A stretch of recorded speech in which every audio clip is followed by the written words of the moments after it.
गांव के आखिरी छोर पर, जहां सन्नाटे का राज था, वहां एक टूटा फूटा घर था।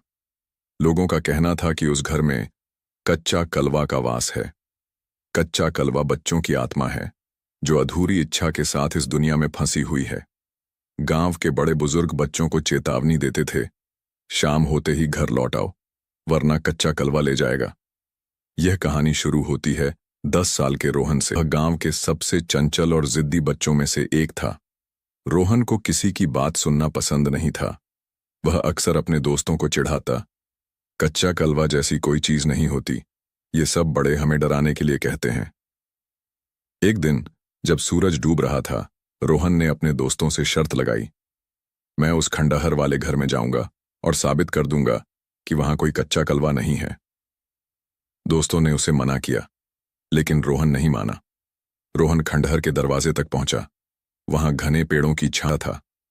जैसे ही उसने दरवाजा खोला, एक ठंडी हवा का झोंका उसके चेहरे पर लगा। घर के अंदर की दीवारों पर अजीब से निशान थे, मानो किसी ने नाखूनों से खरोंच मारी हो। अचानक उसे सीढ़ियों पर छोटे छोटे पैरों की आहट सुनाई दी। उसने पलटकर देखा, लेकिन वहां कोई नहीं था। रोहन ने हिम्मत करके सीढ़ियों की ओर कदम बढ़ाए। जैसे ही रोहन ऊपर पहुंचा, एक धीमी सी हंसी गूंजी। तुम मुझे देखने आए हो? एक छोटी धीमी आवाज ने रोहन को रोक दिया। उसने मुड़कर देखा, एक बच्चा खड़ा था। उसकी आंखें गहरी और खाली थीं, मानो उसकी आत्मा गायब हो। कौन हो तुम?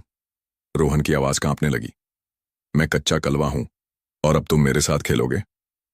कच्चा कलवा ने रोहन को खींचकर एक अंधेरे कमरे में ले जाया। दीवारों पर बच्चों के हाथों के निशान थे। कमरे के बीचों बीच एक पुरानी लकड़ी की कुर्सी थी। बैठो, कच्चा कलवा ने कहा।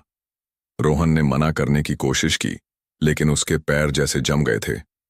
जैसे ही वह कुर्सी पर बैठा, उसके चारों ओर से आवाजें आने लगीं। हम सब कच्चा कलवा के साथ हैं, अब तुम भी यहीं रहोगे। उसी रात रोहन घर वापस नहीं लौटा। दोस्तों ने डर के मारे किसी को कुछ नहीं बताया।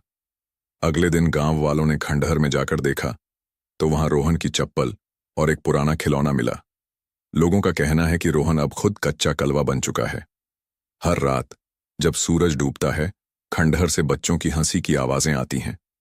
गांव में अब कोई भी बच्चा शाम के बाद बाहर नहीं निकलता।